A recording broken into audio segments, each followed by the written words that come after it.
जय श्री कृष्ण। राधे राधे। ओम नमः शिवाय।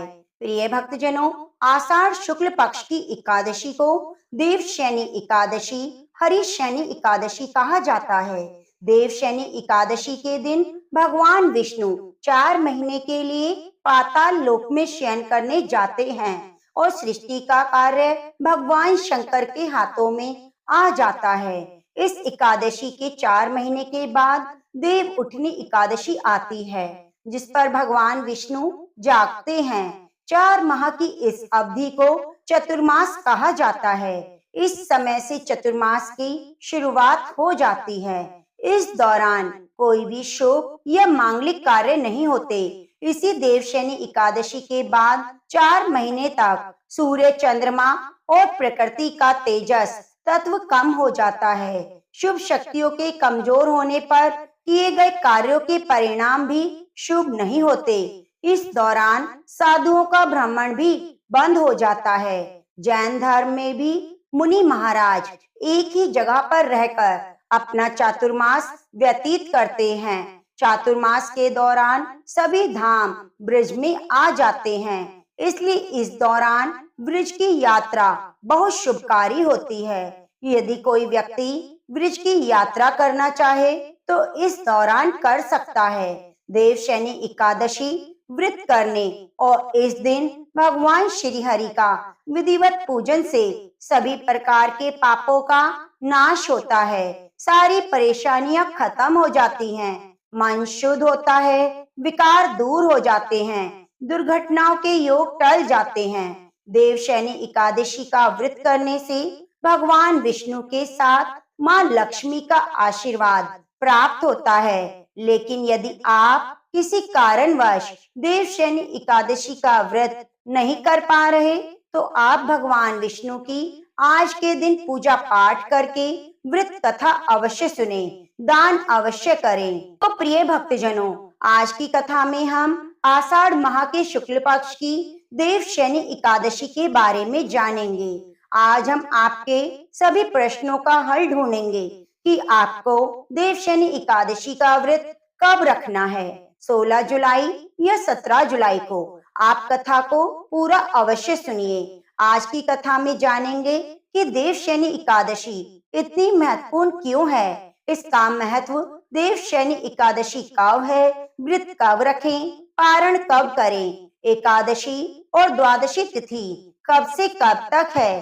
पूजा का शुभ समय क्या है, राहु काल के समय क्या है, व्रत के पारण किस दिन करेंगे और किस चीज से करें, हरिवासर समय कब से कब तक रहेगा, सारी जानकारी आज की कथा में आपको मिलेगी। सारी जानकारी जानने के लिए आप कथा के अंत तक बनी रहना और चैनल को सब्सक्राइब करके वीडियो को लाइक करना और कमेंट बॉक्स में जय श्री हरि विष्णु जरूर लिखना।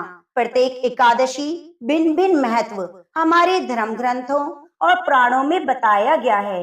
कृष्ण पक्ष में आने वाली एकादशी में व्रत करने से पूर्वजों और पितरों का आशीर्वाद होता है।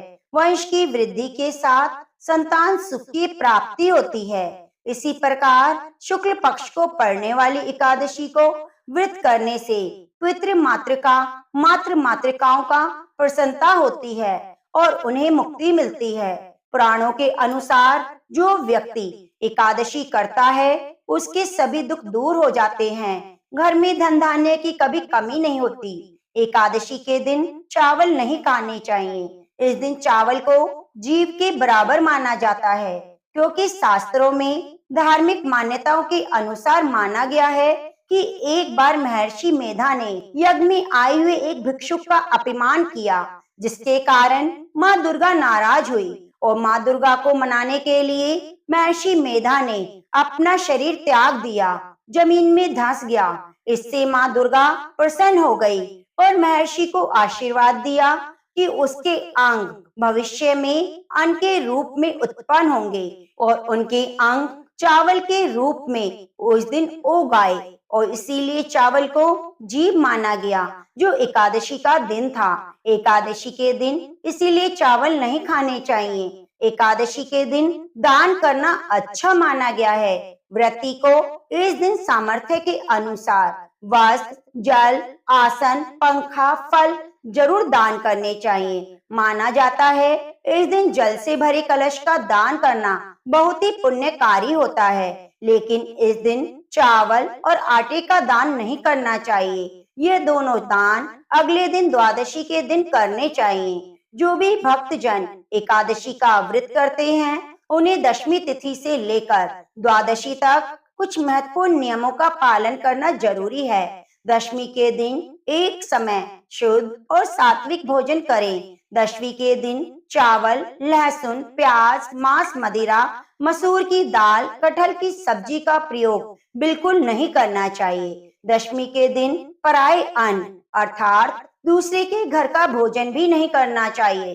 ब्रह्मचर्य व्रत का पालन करना चाहिए। एकादशी के दिन सुबह जल्दी उठकर स्नान करके व्रत का संकल्प धारण करें।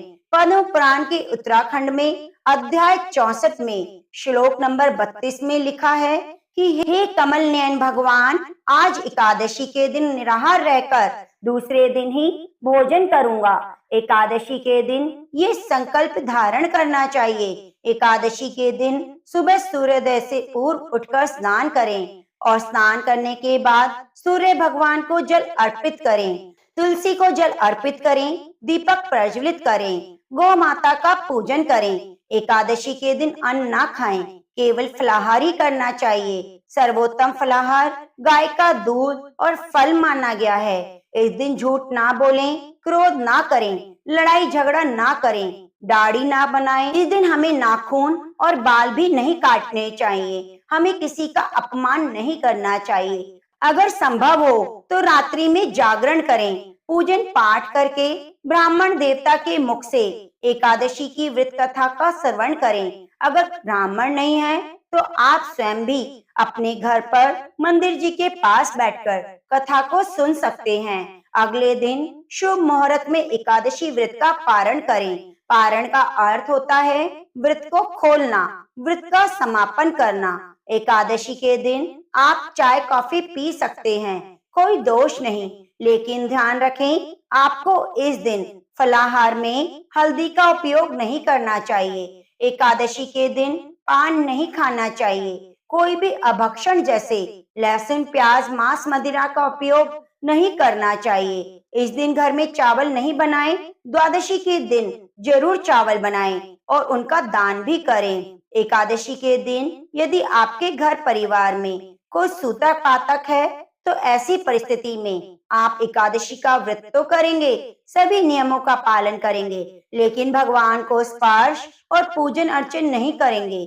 अगले दिन जब आप व्रत का पारण करते हैं तो ऐसी अवस्था में जल, तुलसी पत्र, फल या फलाहारी वस्तु से व्रत का पारण कर सकते हैं। यदि आप यात्रा में हैं, कहीं बाहर हैं, पूजा पाठ या पारणा की व्यवस्था नहीं है तो आंख बंद करके मानसिक रूप से मन में सभी वस्तु का विधिवत ध्यान करते हुए एकादशी व्रत करेंगे तो आपको एकादशी व्रत का पूरा पुण्य मिलेगा, क्योंकि हमारे ग्रंथों में, पुराणों में मानसिक पूजा का विधान बताया गया है। इसी तरह यदि कोई माताएं बहनें मासिक धर्म में हैं तो ऐसी अवस्था में उनको व्रत करना चाहिए, व्रत के नियमों का पालन करना चाहिए, लेकिन भगवान को स्पर्श और पूजन अर्चन ना करें। फलाहार करके व्रत करना चाहिए, लेकिन कोई भी गलत काम इस दिन ना करें। अच्छे मन से पवित्र अवस्था में एकादशी व्रत का पालन करें। जाने अनजाने कोई त्रुटि हो जाती है तो उसकी भगवान विष्णु से क्षमा याचना करें। भगवान कृपा निधान है, वे सभी गलतियां माफ कर देते हैं। देव शयनी एकादशी के दिन भगवान विष्णु शेष शैया पर विराजमान माता लक्ष्मी के साथ होते हैं, तो इसीलिए इसी रूप में उनकी पूजा की जाती है। सुबह उठकर घर की साफ सफाई करें, नित्य कर्म से निवृत्त हों, स्नान कर पवित्र जल का घर में छिड़काव करें। घर के पूजन स्थल और किसी पवित्र स्थान पर भगवान विष्णु की प्रतिमा को स्थापित करें। उसके बाद षोडश उपचार सहित पूजन करें। भगवान विष्णु को पीतांबर से आभूषण से विभूषित करें। व्रत कथा सुने, आरती करें। अंत में सफेद चादर से ढके हुए तकिए पर पलंग पर भगवान विष्णु को शयन कराएं। व्यक्ति को इन 4 महीनों के लिए अपनी रुचि के अनुसार नित्य व्यवहार के पदार्थों का त्याग और ग्रहण करें। आइए जानते हैं कि हमें किस किस वस्तु का त्याग करना चाहिए। मधुर स्वर के लिए गुड़ का, दीर्घ आयु पुत्र पौत्र प्राप्ति के लिए तेल का, शत्रु के नाश के लिए कड़वे तेल का, सौभाग्य के लिए मीठे तेल का, स्वर्ग प्राप्ति के लिए पुष्प आदि भोगों का। प्रभु शयन के दिनों में सभी प्रकार के मांगलिक कार्य जहाँ तक हो सके ना करें। पलंग पर सोना, भरिया संग सोना, झूठ बोलना, मांस, शहद, दूसरों का दिया दही भात आदि का भोजन, मूली, बैंगन आदि का भी त्याग कर देना चाहिए। देव शनि एकादशी का प्रारंभ 16 जुलाई को मंगलवार रात्रि 8:35 पर होगा और जो कि समाप्त होगा 17 जुलाई बुधवार को रात्रि 9:20 पर। सूर्योदय व्यापनी के अनुसार 17 जुलाई को सभी भक्तगण बुधवार के दिन एकादशी का व्रत धारण करेंगे। द्वादशी तिथि की शुरुआत 17 जुलाई 9:50 पर समाप्त होगी, जो 18 जुलाई को रात्रि 8:45 पर समाप्त होगी। देव शनि एकादशी का पारण जो कि 18 जुलाई को किया जाएगा, गुरुवार के दिन 5:35 से सुबह 8:20 तक होगा। 17 जुलाई को ब्रह्म मुहूर्त का जो समय है वह समय सुबह 4:06 से सुबह 4:46 तक होगा। इस प्रकार आप देव शनि एकादशी पर व्रत को धारण करके नियमों का पालन करते हुए अपने मन की कामनाओं को पूरा कर सकते हैं। तो प्रेम से बोलिए जय श्री कृष्णा, राधे राधे। श्री हरि विष्णु की जय हो, तुलसी शालिग्राम की जय हो।